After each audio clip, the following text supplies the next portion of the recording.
Sports Professor Rick Horrow. Welcome to Beyond the Scoreboard, the show that focuses on the $1 trillion business, marketing, deal-making, news, politics of sports. In fact, everything that's not the X's and O's, yet it gets you, first of all, front and center and more proficient if you're doing fantasy, if you want to learn more, if you want to talk about more, if you want to think you know more, this is the show for you. And in fact, if you want to see all of our 15 topics and 5 technology topics and 5 social topics, CSN Mid-Atlantic, CSN Washington, NBC Washington, it's all evolving. NBC Washington, obviously the latest. And if you take a look at from all of our friends at NBC, we've taken some of the best legal, business, law, marketing issues and made them easy for you to understand, and that's what this show is all about. Subscribe to us on Apple, Google Play, Stitcher, Audio Boom. Look for us on the iTunes feed. Look for us everywhere. And the bottom line is we have the opportunity to talk about a whole host of things. As the NBA and NHL playoffs start, we have a couple of game changers we're going to talk about. And then we have a guest who actually is in the middle of naming decisions. It's the Phoenix Raceway, the ISM Raceway, but he'll talk to us about how deals are done on the naming perspective. Good inside information. But first, the Masters. Congratulations, Patrick Reed, 27 years old, a tense come from behind or battle down the stretch, let's say. He held his lead, $20 million on course. He adds another $1.98 million. Masters champion, some say he's brash and bombastic. Some say he left Augusta State under a little bit of a cloud. He certainly hasn't had enough endorsement deals in his portfolio, certainly compared to the previous non-major winner that he was compared to, which is Ricky Fowler. But yet, every sport needs a villain. How about the Yankees, the Patriots, and the like? And so many fans rooting against him in favor of more popular Rory McIlroy, Jordan Spieth, Ricky Fowler. And the final round ratings this year, bigger than ever. Tiger and Phil, yeah, they look great, but unfortunately it was the morning round if you change the times around, but yet golf is better today heading for the other 3 majors. But how about Augusta National? It is better today. Fred Ridley, the incoming chairman, announced the Augusta National Women's Amateur Championship, next year's newest event at Augusta. It'll take place at the nearby Champions Retreat Club the week before the 2019 Masters, yet the final round at Augusta National. A seismic impact on the growth and popularity of the game going forward. Tournament also unlikely to be the last step either, under the leadership of new Augusta National Chair Fred Ridley. The event televised globally, available on digital platforms. No specifics yet mentioned, but you know it's going to happen.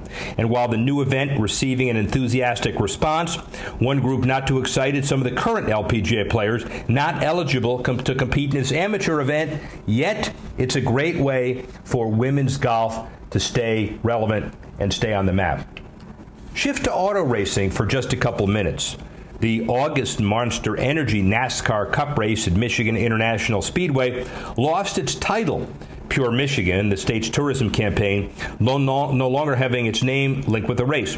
Since 2011, Pure Michigan, a Travel Michigan campaign, an arm of the Michigan Economic Development Corporation, had paid Michigan International Speedway over $4.3 million to sponsor the race, and in each of the past 7 years, the cost to remain the title sponsor either increased or remained the same. The first year that Pure Michigan paid to have its name in front of the race, it cost them $335,000. Last year, $700,000. Michigan International Speedway not yet announced a replacement for the Cup Series race coming this August. Pure Michigan keeps a branding and marketing presence around the track on race day, promoting events such as the Faster Horses Festival. And Pure Michigan also paid for broadcast naming rights in 11 and 12, costing an additional $637,000 for the 2011 race.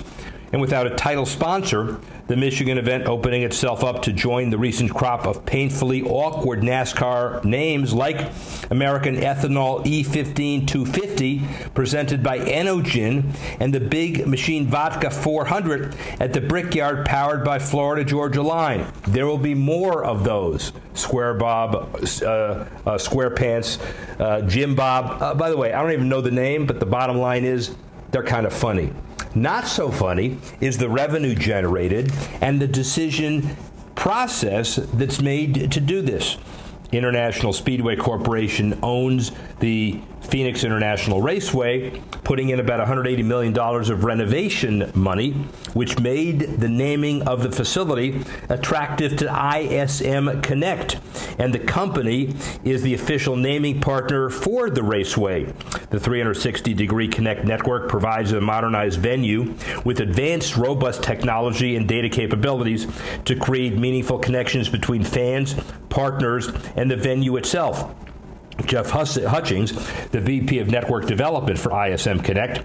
He served as President and Chief Development Officer of Ingenuity Sun Media and also held other positions that gave him insight into this process. How these deals are done, what it means to the track. Jeff Hutchings off of the IndyCar race and heading for the opening of the new renovated track next November. Sports Professor Rick Horrow, Arizona, economic development, sports, tourism, commerce, all of that together.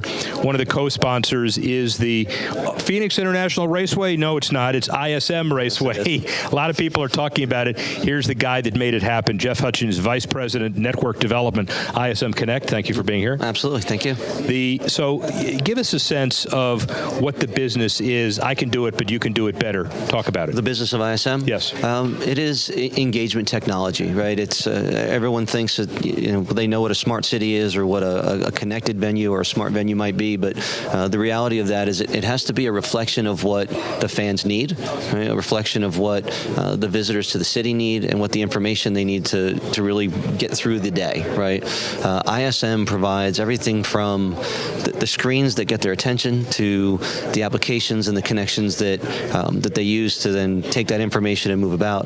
So it is a platform, and today it screens and mobile app and technology and beacons and all the things we have. And in 6 months from now, it'll be whatever the next necessary piece is, right? So we just added security to our platform because the world's a sad place sometimes. There's been some obvious things that no one likes to talk about, but we all want to be safe, and so security is a part of it. And whatever it is that comes up that makes the day at a smart venue or at a smart facility better, we're gonna plug in. $178 million renovation, not really a renovation, it's basically a new facility, and you were involved in it from 100%. The inception to the ground up. How does that help having your name on something as it's being renovated? Well, we met with probably 10 other venues prior to making the decision to sponsor the raceway. Some of them were doing rehabilitation, some of them were just trying to figure out how to retrofit us in. Being part of this project from the start to finish allowed us to be part of the design around where the Wi-Fi coverage would be, which allows us to then create smart engagement technology at the garage that educates fans, and we can give stuff to the teams that will let them talk about their sponsors and their driver stats and things that, had we not been here, they might not have had that connectivity, right? And so you're years down the road figuring out how to trench things, where in this scenario it's right up front, it's part of the design, it's part of the infrastructure and the nervous system of the raceway. And so for us this was just the perfect way to do it. So you're basically new to the business. Brian Sperber, who runs PIR Raceway, comes to you and says, I want you to get involved. The ultimate trigger point to make a corporate decision of this magnitude, is it awareness? Is it a good feeling about who you're getting in bed with? Is it ROI analysis? What are the factors in a boardroom? It's both. I mean, part of it was absolutely personality, right? I mean, we had multiple conversations. We even had conversations with multiple raceways that had projects going on. But something about the way that Brian and Scott and the team from Phoenix presented the opportunity just felt right. It clicked. It made sense. We are a data-driven group. Everything we do, every camera we put up, every screen we put up, everything that somebody clicks creates a data element for us. And we do a lot of analysis around that data to figure out what's right and what's next. We did the same thing in evaluating this. So the ROI is important. The structure of the deal allowed us to figure out how to monetize over time, how to leverage the inventory and the spaces that are a part of ISM Raceway with our partners to more than cover not just what we spent, but bring additional technologies without capital, right? So that $176 million should feel like a lot more than that, right? Because there's people who are bringing technology to bear. What's the message for the business? $450 billion of the $1 trillion sports business, we're told, is corporate sales, B2B relationships. Is the message from you, put your package together to be responsive to what corporations need? Well, I think yes, it's that. The other thing is, I think, and I've been in, obviously, in the last year, more conversations than I can count, right? Sure. They need to be a little bit more comfortable out of the box, right? And so I come from an IT world, right? And you can't walk into a deal in the IT world and say, hi, I have this widget, I would like you to buy it, right? You have to go in and understand what's the use case, what's the success criteria, how do I get you from point A and what does your point B look like? And, some of these conversations you go in and there's good listeners who will adapt what they're doing and find creative ways to do it. By the way, that's not in sports, that's in life. That's in life. It is. It is. And I will tell that to my female counterparts too. It'll help. But but they were willing to come out of the box. They said, well, hey, this is this cool idea we have, and here's our structure. And I went, that's awesome. Put that over there. Let me give you a completely different way to look at it. And they're okay with it, right? And so we've been in some places where they couldn't get out of the box. They couldn't get out of their own thought process of, yes, but how much would you like to give me for, this label, right? Okay. I think if they're willing to listen and understand what our goals are, and if they're listening what other corporations' goals are, they're going to have a lot better time, engaging us and engaging our dollars into the business. So I guess stated another way, too, corporations have to be active partners with the asset holder, or it's not going to work. Absolutely. If you're not here touching it, feeling it, leveraging it, you're going to look at it in a year and go, well, did I really get what I needed out of that? Where a lot of what we do is now going back to brands like ourselves to sponsor onto the network, right? And a lot of the conversations we have with them are, well, did I saturate the market? Did I really get the ROI out of it? Does, what deals, what conversions, what dollars can I tie to, my NASCAR sponsorship or my IndyCar sponsorship or, even the bus shelter that they got in the city? What we're doing is creating technology that gives them measurable, calculable ROI. We're pulling it on cameras, we're pulling it from databases. That same thought process that we're getting so much really good credibility out of, I think is something that the assets and the venues can mimic, right? So first real race when everything is finished and your name is proudly displayed on all of it is when? November. You have the date? So we're doing a soft launch in March 11th, but the November playoff race will be the grand opening. Right, you're gonna lose sleep. You're not gonna sleep from like mid-October on? I'm already not sleeping. It's exciting. Look, we have all kinds of really interesting and some crazy plans. I believe Michael Waltrip was at one point auditioning for the national anthem. It's a bucket list item. The city wants to sing it, but he was doing it in the middle of a restaurant, so that's okay. But we're going to find interesting and cool ways to do it. You realize if he did, you just gave away the surprise. No, there's more. Trust me on this one. Good. But the point being is that I'm not going to sleep, not just because of the excitement or the stress about it, but more importantly, just the level of really just cool, once in a lifetime moment that November will be. Yeah, can't wait to see it. Thanks, my friend. Well, Jeff Cutchings gives us some real interesting perspective, and when you look at naming deals all over the country, Golden State Warriors keeping the name of Golden State as opposed to San Francisco. They're moving into Chase Field, Chase Arena, and all of the new names, they have similar processes: ROI, awareness, and the right thing to do. Sponsorship, technical, very specific these days, and we have a couple game changers before we get into certain sports. The first game changer is Anheuser-Busch. As the NBA and NHL postseasons prepare to get underway, they've introduced an incentive-laden sponsorship model for both teams and leagues that rewards performance on and off the field. Playoff appearances, growing attendance, improving TV ratings, increased social awareness. The template includes base compensation and a series of metrics that would trigger a larger investment from the company. The legacy models that were created based on consumer behavior were no longer there, says the current Consumer Connections VP, and the AB first major sponsor deal within sport to implement a performance-based model. Deals now with the NBA, NFL, Major League Baseball, and many teams and the Saints, the Dodgers, the Timberwolves, and NASCAR are the first 4 rights holders to work with AB under the new performance-based model. The off-field portion of the deals could be problematic, and just think of the consequences if Papa John's had this type of clause in their NFL contract last season. But yet, good for them in the sense that they're trying to figure out how to maximize sponsor benefit. And with the new platforms involving social media, this could be the beginning of an entirely new kind of structure for corporate support. Game changer number 2.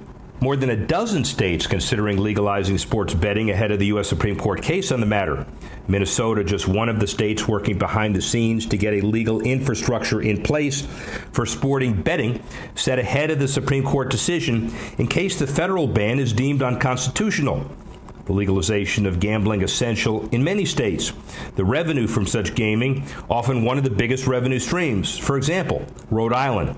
Governor Gina Raimondo has said her budget proposal includes $23.5 million in new state revenue from legalized sports gaming at Twin Rivers Casino in Lincoln and its planned casino in Tiverton. Gaming revenue is Rhode Island's 3rd biggest revenue source. And in Illinois, multiple top professional sports officials noted their openness to legalizing sports betting pending federal government approval, but they also want to ensure their leagues get a cut of the money needed to protect the integrity of the competition. Conversely, there are those who would argue if pro sports leagues get a cut of the action, they open themselves up further to possible charges of corruption. I'll bet, however, that money wins out over time, and that's probably one of the things that ultimately would happen as soon as the Supreme Court pulls the trigger. Corporate sponsorship runs through all of sports, but the playoffs are starting now in the NBA and NHL. We'll talk NHL later, but let's talk NBA right now. They're beginning the playoffs, and the Mavericks will not be in them, but that doesn't stop them from making a positive impact in their community. On March 23, Seth Curry, his foundation, 5 Miles, brought together students from KIPP Destiny Middle School and Women's and Men's Leadership Academy for business pitch competition. Celebrity guest judges included none other than Mark Cuban of Shark Tank fame, and with the support of Seth Curry and 5 Miles, Dallas area students of Access Venture, EverFi's entrepreneurship exploration course. EverFi's leading education company technologically that provides scalable digital real-world education for millions of students of all ages. In February, Curry underwent season-ending surgery for a stress fracture in his lower leg and expected to resume full activities within 3 months. But for now, the Duke standout and 5-year NBA veteran has little more time during his regular season than he normally does to focus on his foundation with EverFi's health and while tending to his own health. Other NBA issues kind of in the boardroom and out. How about this one? The NBA 2K draft held last week. They joined the esports revolution with the draft. The 2K League is an esports league between the NBA and NBA 2K.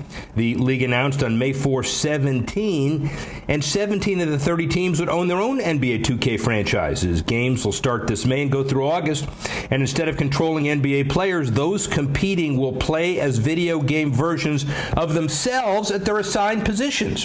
From the NBA standpoint, it's our 4th league, Adam Silver said, an hour before the Dallas Mavericks gaming team would make the historic first pick at Madison Square Garden's Hulu Theater. The NBA, WNBA, G League, and now it's the 4th league in our family, and that's exactly as we're treating it. It's unbelievable how the leagues have embraced the demographics and the facilities that the e-sports world has to offer. Back to the real NBA, the Warriors keeping their name despite moving from Oakland to San Francisco upon the completion of their new arena. The Chronicle says Golden State will not be removed in favor of San Francisco, though the team did consider the change years ago. Back in 2012, when the Warriors announced their pending departure from the East Bay, the name change was a hot-button issue. Having played as the Warriors from 62 to 71, many speculated the change of location would present a perfect time to change the name. Back then, if you'd gone to Beijing or Paris or Buenos Aires and asked people where Golden State was, you'd have gotten a quizzical look. They didn't know or they didn't care, said Warriors president and COO Rick Welch. Now, every fan in the world knows that name. So this is a real no-brainer for us, he said. The team's massive success on the court over the last few years obviously gives it leverage and the ability to maximize its brand. So good for the NBA. Let's talk baseball for a second. The Cubs are doing something that Entertainment and Broadway does. They're giving fans a chance to purchase tickets at a significant discount. Cubs are rolling out something called 1060, a play on Wrigley Field street address, a lottery system allowing 60 tickets to each game to be purchased for only $10. The bargain rate program inspired by the one that Broadway currently offers, giving fans a rare chance to buy tickets for the cheap. The ticket lottery will be offered at all 81 of the team's home games this season. Other teams in professional sports offer some opportunities to buy discounted tickets. A program as extensive as this, though, is rare. And the Cubs obviously little trouble filling the bleachers at Wrigley these days, so it's a great example of a successful club foregoing a bit of revenue to accommodate its fans. Twitter and baseball renewed their significant broadcast partnership, streaming weekly games in the social media platform, moving those broadcasts from Friday nights to weekday afternoons. The 2018 streaming schedule began last Thursday. The A's hosted the Rangers. Live streams will be simulcasts of participating teams' local television broadcasts. The weekly Twitter MLB games free of charge. Logged in and logged out users in the U.S. via livetwitter.com/MLB and @MLB. Twitter said it would offer advertising packages for the games. MLB live streamed several games on Twitter last season, starting out Friday nights and moving to Tuesday nights during the middle of the season when a 20-game Facebook Live package took over the Friday night slot. Twitter's partnership, one component of the MLB's effort to distribute its games digitally on social media, and in addition to the Twitter deal, YouTube is a presenting sponsor of the World Series, and Facebook recently scored the exclusive rights to air 25 games this year. The trend is unavoidable. Finally, let's end with some soccer and some international stuff. This is unbelievable, and I think it's fantastic as far as creative marketing. Domestic World Cup broadcaster Fox Sports teamed up with genetic research firm 23andMe to help fans select a new soccer team to cheer for this summer, with the U.S. not being in the field. Fox worried that his broadcasting numbers would be down this summer. Obviously, who wouldn't? And the World Cup in Russia, the network launched a new campaign to ensure that people would tune in across the country. The first 30-second spot, called Root for Your Roots, meant to target the millions of Americans who don't know where their family roots are. You're connected to the World Cup, the sports narrator intones, and he talks about it in different languages. The campaign was originally designed last summer in case the U.S. failed to qualify, so it's certainly coming in handy now. FIFA warned Morocco that it doesn't want any white elephant stadiums built as part of the 2026 World Cup bid. They talked about needing to build or renovate all 14 of the necessary stadiums and up to 150 training grounds. It would require a significant amount of money, like $15 billion. The U.S. says in the North American bid with Canada and Mexico would only require 30 to 40. FIFA revamped its World Cup selection process after years of bribery and scandal under Sepp Blatter. And Morocco bid organizers have been very vocal about their dissatisfaction with the new process, complaining the body had imposed burdensome demands for technical criteria. But a vote in June will decide the winner. While FIFA assumed to be less corrupt under its new leadership, the bid's going to get political, but the stadium issue is very important. One other soccer issue. After talks fell through with crosstown rival Manchester United, Tinder signed on as an official commercial partner with Man City. Man City finalized a multi-million-pound deal that would cover both men's and women's teams, along with MLS club New York City all across the Atlantic. The announcement of the partnership was celebrated in Manchester with a giant blimp coated with Man City and Tinder branding flying across town ahead of the derby matchup between Man United and Man City.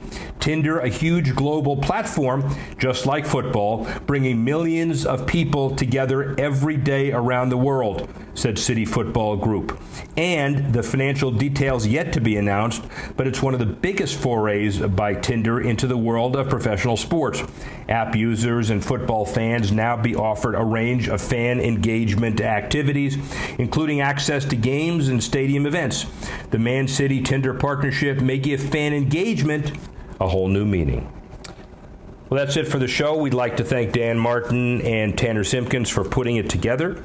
We'd like to thank the guys from ISM Connect, the ISC Speedway Phoenix International Raceway, Jeff Sperber, the president, and obviously Jeff Hutchings involved in the interview. We'd like to thank you guys for listening and watching. Big playoffs coming up. Big baseball, big majors. It's all happening with us. And next week, join us when we go Beyond the Scoreboard.